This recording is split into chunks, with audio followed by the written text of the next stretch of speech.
คลิปนี้อยู่ที่สายน้ำเงินพี่น้องเอ้ยกับป่าวีที่แดนลาวเพราะว่าเดี๋ยวจะพามาติดตามรับชมภารกิจการกู้เรือรู้สึกว่าจะมีเรือของนักท่องเที่ยวจมอยู่ทางด้านหน้าเจ้าเห็นนั่นนะพี่น้องมีนักท่องเที่ยวเพิ่นจะนำเรือออกไปเนี่ยจุดที่ว่าเพิ่นมัดกระตุกไว้เนาะเครื่องหมายของเพิ่นจุดที่ว่าเรืออยู่หั่นเนาะในมื้อนี้เพิ่นก็กำลังเกี่ยมเพื่อจะมาเก็บกู้เรือนักท่องเที่ยวจุดความหมายเพิ่นจะออกไปเรียนดอนเรียนหาดทั้งด้านหน้าที่เราเห็นเป็นชายหาดอยู่กลางสายน้ำเงินเนาะเพิ่นจะพากันไปท่องเที่ยวพักผ่อนอยู่ชายหาดปรากฏว่ามีปัญหาประชากรนักท่องเที่ยวหลายเกินไป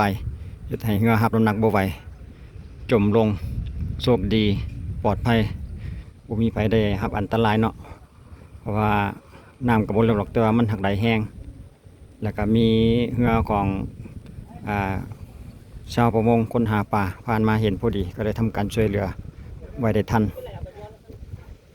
ล่าสุดก็ปลอดภัยทุกคนบ่มีปัญหาเนาะสำหรับ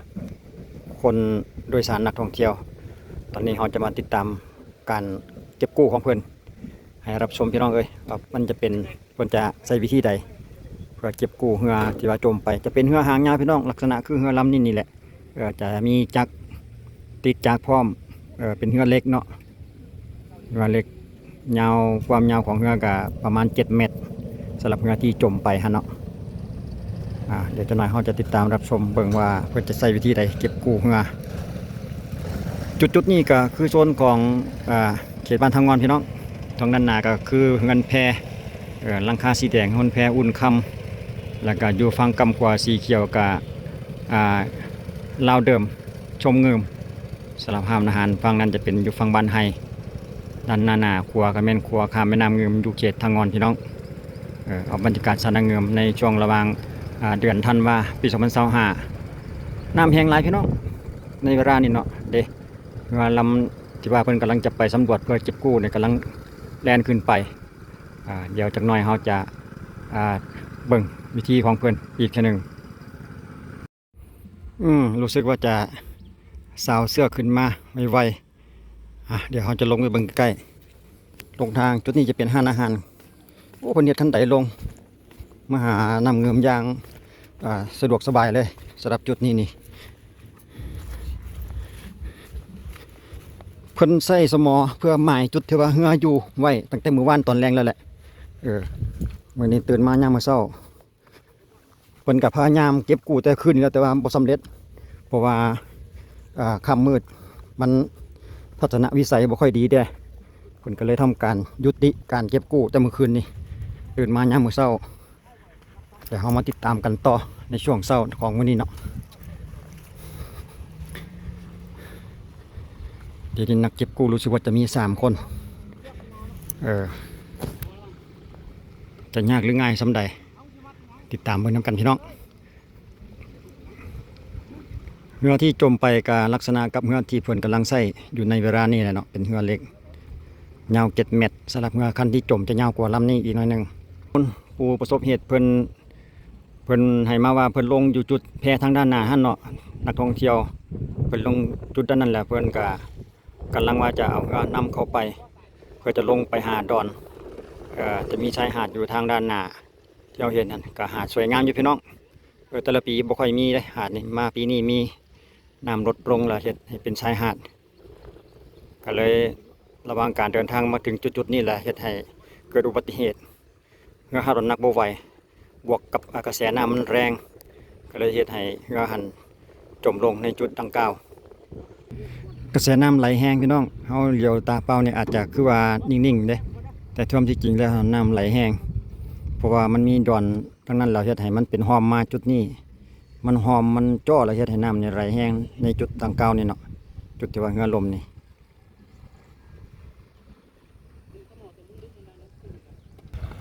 เดี๋ยวมาเบิ่งการด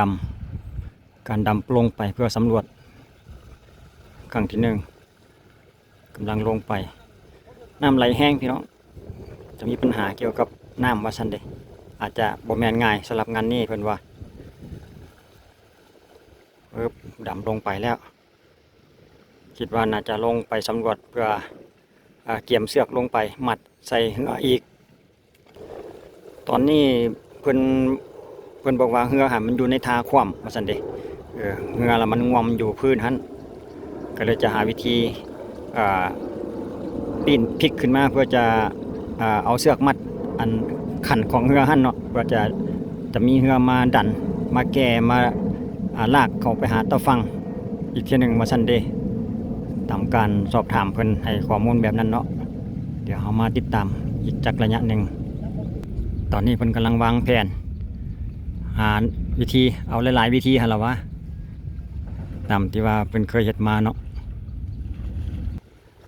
จุดที่ว่าเพิ่นเก็บกู้อยู่นี่น้ำอยู่ประมาณ2เมตรเนาะเพิ่นบอกว่าประมาณ2เมตรเพราะเพิ่นเอาไม้ยางลงไปเพิ่นจังได้ฮู้ว่าอยู่ประมาณ2เมตรนั่นเองน้ำบ่ลึกแต่ว่ามันหักไหลแห้งมาอีก3คนมาอีกเรือลำหนึ่งก็จะทำการมาช่วยกันเก็บกู้เรือ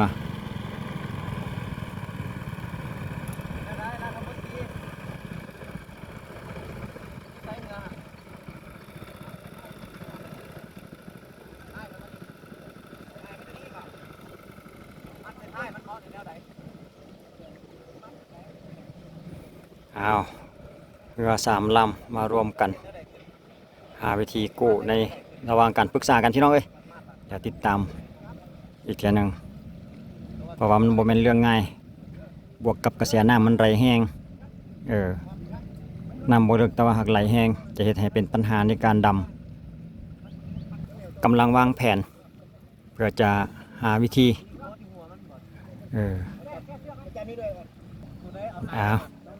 เดี๋ยวพวกนี้นักแสดำมาจากกรมกองสลับ2 คนนี่เนาะ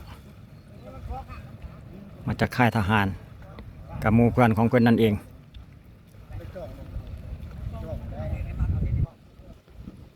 โอ้มีหน้ากากใส่หน้ากากเพื่อดำเดี๋ยวเบิ่งเพราะว่าใครแต่ว่าน้ำมันยังใสอยู่พี่เนาะในเวลานี้เนาะช่วงเดือนธันวานี่ช่วงฤดูหนาวนี่แหละน้ำมันใสดีสำหรับสายน้ำเงิมในเวลานี้ใสโอ้ใจยาวแต่ผู้นี้โปรขึ้นมาเรียบร้อยปรากฏว่า เก็บมับบ่ทันเด้มันงวมโอ้เก่งผู้นี้นะรู้สึกว่าเพิ่นจะใช้เรือ2 ลำแล้วก็ใส่แบบเป็นไม้กระเตียวเนาะหันเพื่อจะคล้ายๆกับเป็นวินบ่ซั่นทุกไปวินเพื่อดึง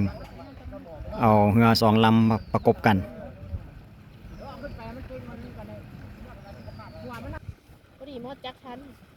นักสดำน้ำจะลงสำรวจอีกเป็นเทื่อที่2ใส่หน้ากากเป็นที่เรียบร้อย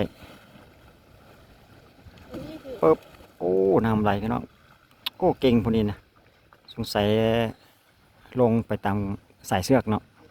เพื่อสำรวจหาจุดที่ว่ามัดได้ให้มันแน่นๆทันละวะใจยาวขนาดเว้ยบ่ทันได้โพปานนี้อยู่ใช่ละ ยังอีกพี่โปรอยู่พี่เป็นจังใดปรากฏว่ายังมัดบ่ทันได้น้ำไหลแห้งไหลแล้วได้หันแสดงว่าเสือกขาดหรือว่าเหือไหลเพิ่นบอกว่าเสือกขาดเสือกที่ไปมัดขาดบ่หรือจังใดแต่ว่าเพิ่นมีเสือกหลายเส้นมัดอยู่เนาะนักสำรวจยังซอกหาหางเหือบ่ทันเห็นว่าซั่นเดี๋ยวเฮามาลุ้นน้ำกันพี่น้องเอ้ยเอาใจใส่เอาใจสวยลุ้นน้ำเพิ่นกำลังเกี่ยมลงอีกเทื่อที่3เดี๋ยวเฮามาลุ้นกันพี่น้องเพิ่นจะซอกหาทิศทางของเรือยังซอกหาทิศทางของเรือบ่ทันได้ว่าเรืออยู่ท่าใดฮู้แต่ว่าง่วมว่าซั่นเด้ซาวหาก้นท้ายเรือแต่ว่าหากบ่เห็นเครื่องจักรว่าซั่นเครื่องจักรของเรือหันจักอยู่ใส่แต่ว่าจักรของเพิ่นละแม่นเพิ่นใส่โซ่ติดกันกับคันเรืออยู่เนาะสำหรับจักรหางยาวเครื่องหางยาวหั่นน่ะคิดว่าน่าจะอยู่นํกันกับเรืออยู่ถ้าว่าโซ่มันยังอยู่หั่นเนาะเรือมันเน่งเนี่ยเรือมันเน่งอยู่ทางลุ่มนะจะอยู่มัน มันว่าเหือหันมันดิ้นอยู่ว่าซั่นเหือหันน่ะเหือมันถูกกระแสน้ำตีเฮ็ดให้เหือหันอันน่ะเน่งติ่งอยู่ว่าซั่นเด้ยุบยับยุบยับอยู่เพิ่นเว้าหั่นน่ะอ้าวต่อไปเพิ่นจะใช้วิธีแบบเอาสมอเรือไปโยนหาเพื่อจะซอกหาหัวเหือเพื่อจะเอาเกาะหัวเหือขึ้นมาลุ้นกันพี่น้องเพิ่นกำลังใช้สมอเพื่อเกาะหาแคมเหือหันเองเนาะถ้าว่าเกาะได้แล้วจะเล่นก็จะดำลงไปตามสายเสือกหันอีกทีนึงความหมายเพิ่นก็จะหาวิธีซอกหาหัวเหือเพื่อที่จะเอาเสือกหันมัดใส่กับขันเหือหันเพราะว่าอีกอย่างหนึ่งเหือหันอยู่ลักษณะง่วมเพิ่นว่า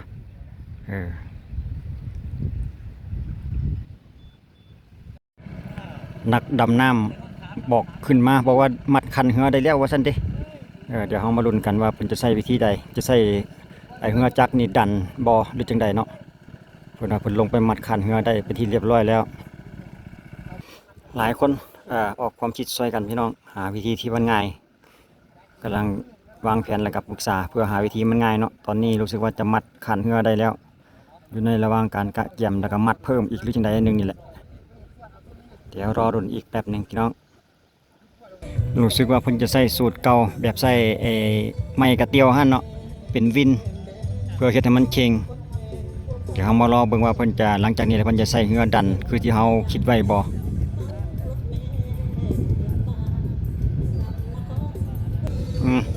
รู้สึกว่าเอ้าคือไหลลงไปซั่นน่ะโอ้เพิ่นใส่อันนั้นมักลอกกันใส่กระเตียวหันจนคิดว่าเหืออาจจะขึ้นจากหน้าดินแล้วนี่เนาะเพราะว่าเห็นเหือเพิ่นไหลลงไปทางด้านลุ่มหลายเติบแล้วในเวลานี้เนาะหลังจากนั้นเพิ่นก็ใส่เหือ2ลำเพื่อทำการดันอาจจะดันเข้าไปหาชายหาดทางด้านหน้าพุ่นเนาะเพราะว่ามันตะฟังด้านนั้นอาจจะบ่ลึกต้องระมัดระวังพี่น้องเพราะว่าอันตรายบ่แม่นง่ายคือการสลับงานนี้เนาะถ้าว่าผิดพลาดเนี่ยอาจจะเฮ็ดให้เหือที่แก่ที่กำลังเก็บปูนี่มีปัญหาได้เนาะทางผู้คุมทางด้านหัวก็ให้สัญญาณของผู้ขับจักร2ลำหั่นเดี๋ยวเรามาลุ้นกันต่อหลังจากที่เปลี่ยนแผนใหม่มัดตืมอีกว่าเข่งเสือกอีกหน่อยนึงว่าซั่นเด้เพื่อจะหาวิธีดันโอ้รู้สึกว่าบ่ขยับเลยพี่น้องยังบ่ทันขยับปานนี้หัวเหือหันขึ้นมาหลายแล้วพุ่นว่าเด้นักดำน้ำเพิ่นลงไปเหยียบหัวเหือแต่ว่าส่วนท้ายของเหือหันอยู่ทางหน้าอยู่ทางเหนือน้ำเนาะแต่ว่าหากการสันนิษฐานเพิ่นว่าย่านว่าท้ายเหือหันต้องเกาะเสือกอันใดอันหนึ่งจึงบ่สามารถดึงไปได้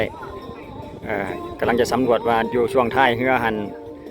ไปเกาะเสือกอันใดอันหนึ่งบ่เกาะเพียกเกาะขยะอยู่ใต้พื้นน้ำบ่หั่นนะเรากำลังจะลงไปเพื่อสำรวจ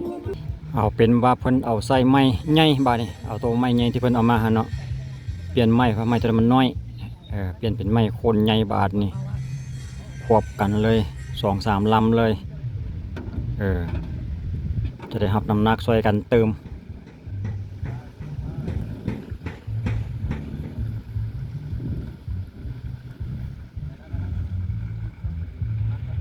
โอ้บ่แม่นธรรมดาพี่น้องเอ้ย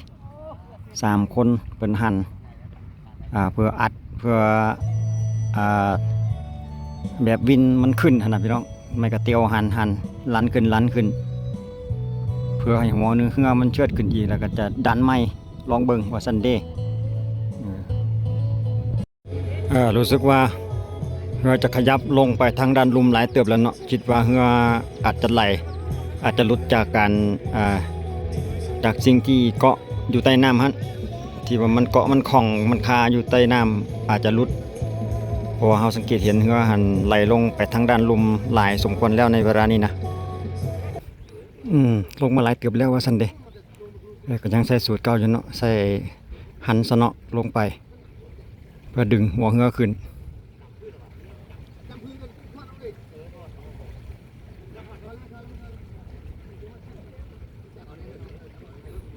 ก็ยังเหลือแต่ขั้นตอนที่ว่าต้องได้ดันเข้าหาตะฟังหาบอลมันตื้นนั่นเองเนาะ รู้สึกว่าเหือจะไหลลงเพิ่นเกี่ยมติดจักเพื่อจะเอาเหือเขาหาวโอ้บัดไหลนะคือไหลไว้เถอะล่ะเกือบบทัน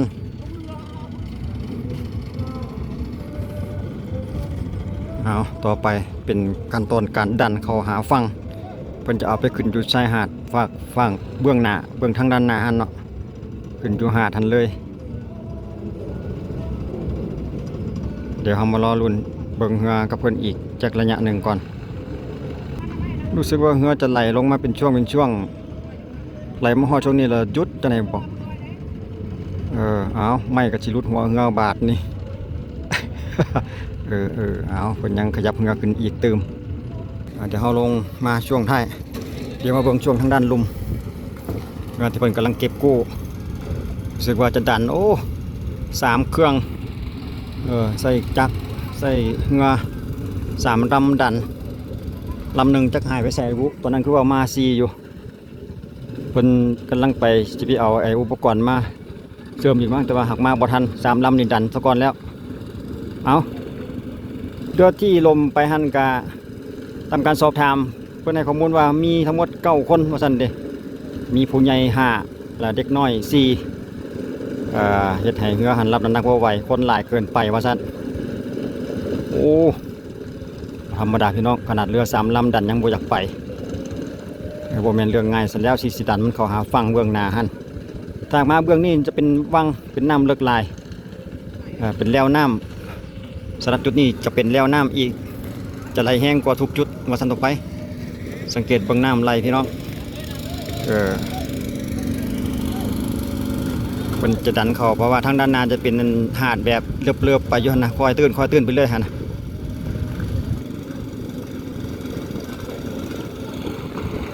เอาใจช่วยดันดันตอนนี้ดันอยู่2ลำ2เครื่องดันในเวลานี้เนาะรู้สึกว่าจะไหลลงไปตามน้ำเลยบาดนี่สิดันเข้าหาตะฟังนี่ก็บ่แม่นง่ายซะแล้วเพราะว่ามันหมดถึกแล้วรู้สึกว่าน้ำมันจะไหลลงเงื่อนนี่จะไหลลงไปตามแล้วน้ำไหลอยู่เนาะแต่ว่าจะดันเข้าฟังนี่ก็มันยังบ่ทันได้ไปพยายามดันเพื่อจะเข้าฟังยังบ่ทันได้เข้าไปในเวลานี้โอ้เอา2ลำเรือ2ลำดันโอ้จะไปอยู่จุดใดได้รู้สึกว่ามันจะเริ่มวิดชายหาดแล้วเด้นี่ถ้าวิดชายหาดจุดนี้จะลงไปหันละมีตะวังทั้งนั้นเลยพี่น้องทางด้านหน้าที่เราเห็นหันเนาะถ้าวิดชายหาดตอนนี้ไปแล้วทางด้านหน้าก็จะเป็นแห่งเป็นจุดที่ว่าน้ำไหลเชี่ยวอีกว่าซั่นต่อไป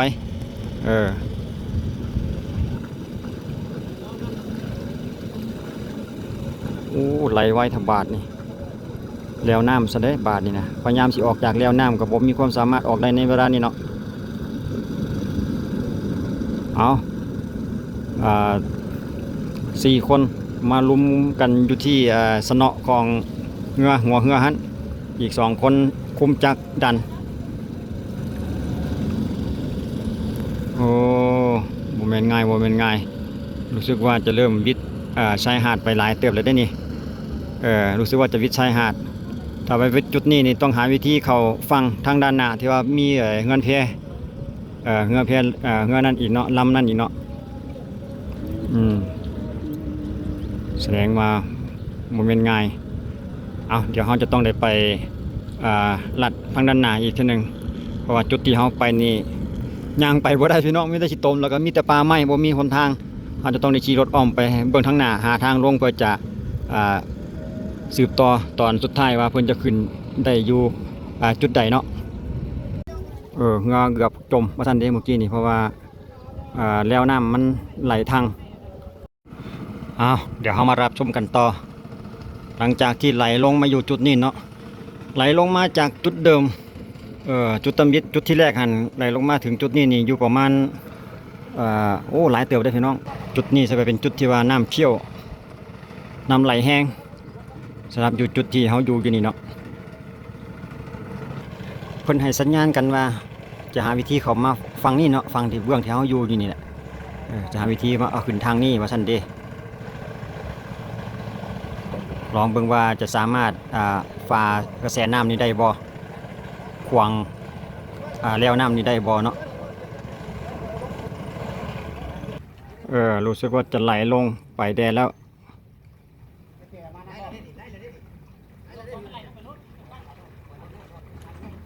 เราสิปล่อยลงให้มันไหลลงเพื่อจะเอาไปคืนอีกฝั่งหน้าบ่หรือจังใด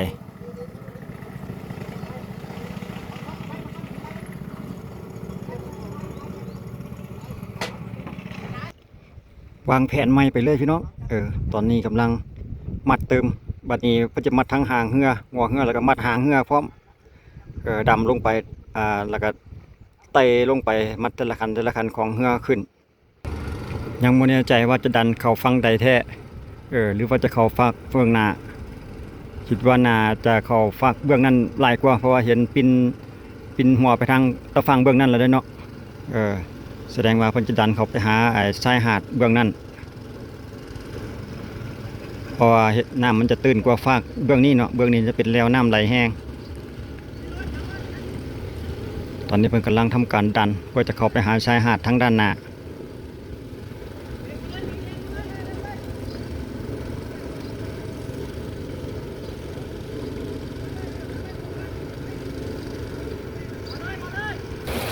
ปรากฏว่าดันเข้าไปฝั่งนั้นอีหลีเรียบร้อยพี่น้องโอ้ถ้าอยู่ฝั่งนั้นแล้วเราจะอยู่ไกลเกินไปอาจจะซุ่มได้บ่ชัดเจนขึ้นฝั่งเรียบร้อยพี่น้องภารกิจการเก็บกู้สำเร็จเสร็จสิ้นปลอดภัยเดี๋ยวเราจะเบิ่งชมหน้าของเรือเพิ่นก่อนอีกแป๊บนึงเดี๋ยวเรากำลังนั่งเรือเข้าไปเบิ่งชมหน้าเรือคันที่ล่มที่เก็บกู้ขึ้นมาได้ฮะเนาะอีกทีนึงตอนนี้กำลังนั่งเรือเข้าไปอาจจะยังอยู่ในสภาพเดิมเดี๋ยวเรามาเบิ่งชมหน้าเรือที่ล่มนี่แหละพี่น้องมีเต่าลงแล้วนี่ลำนี่แล้วบ่โอ้เครื่องจักรมันยังติดอยู่เลยว่ะบ่ใช่นอนจักรมันอยู่แบบสิเล่นบ่มันบ่ได้ออกจากกันนี่เลยว่ะมีโซ่เพิ่นโซ่แต่ว่ามันก็บ่รู้จักเบาเลยเนาะเรือลำที่เกิดอุบัติเหตุพี่น้องลำนี้แหละประมาณ7 เมตรความยาวที่ว่าเป็นบรรทุกผู้โดยสารนักท่องเที่ยวมา9 คนนำกันสำหรับเรือลำนี้นี่เนาะ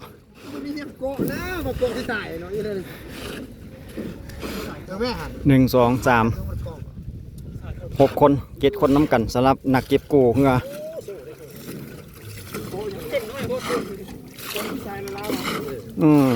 สภาพก็ยังดีได้พี่น้องเรือลำนี้แต่ว่าหัวมันอยากดอยหน่อยนึงเรือลำนี้หัวโบเชิดถือว่าเก็บกู้ได้อย่างปลอดภัยแต่ว่าต้องได้เครื่องจักรนี่ จมน้ำอาจจะมีปัญหากับเครื่องโอ้เห็นว่าซ้ำนี้นี่กับโบแมนธรรมดาพี่น้องเก็บกู้โอ้สุดที่ได้โบแมนตั้งแต่9 โมงคุณมั้งเดี๋ยวนี้ก็เท่าไหร่วะ2 โมงว่ะโอ้ใช้เวลาไป4-5 ชั่วโมงน้ำกันประมาณ5 ชั่วโมงใช้เวลาสำหรับการเก็บกู้เรือลำนี่เนาะเรือที่มาเก็บกู้กับ3-4 ลำคือกันเรือก็ได้ที่มาใส่เก็บกู้เป็นชายหาดพี่น้องเป็นดอนเดี๋ยวให้เบิ่งบรรยากาศสายน้ำเงินไปนำเปลี่ยนแปลงไปแต่ละมื้อนี่บ่คือเก่าได้พี่น้องเพราะว่าเป็นชายหาดไหลลงไปสังเกตเฮาเห็นมันจะไหลลงไปแล้วก็จะไปอยู่จุดใดก็ยังบ่แน่ใจเมื่อก่อนนี่ชายหาดวังอาทิตย์ที่แล้วนี่จะกว้างกว่านี้เด้แต่บัดนี้มันเริ่มมีเวิร์นมีหยังมาจุดนี้ฮะกำลังมีวัง 2-3 มื้อนี่เด้วังนึงนี่จะเป็นน้ำอยู่สำหรับจุดดอนที่เฮาขึ้นย่างอยู่ในเวลานี้นี่เนาะต่อไปก็เป็นการร่วมพาเข้าสามัคคีน้ำกันซะก่อนเพราะว่าแต่ละคนก็ยังบ่ทันได้กินข้าวมันพอกระเทินเด้เพราะว่าในช่วงเวลาเร่งรีบกับเวียกกับงานนี่ยังบ่ทันได้กินข้าวอยู่ผู้ใดก็ได้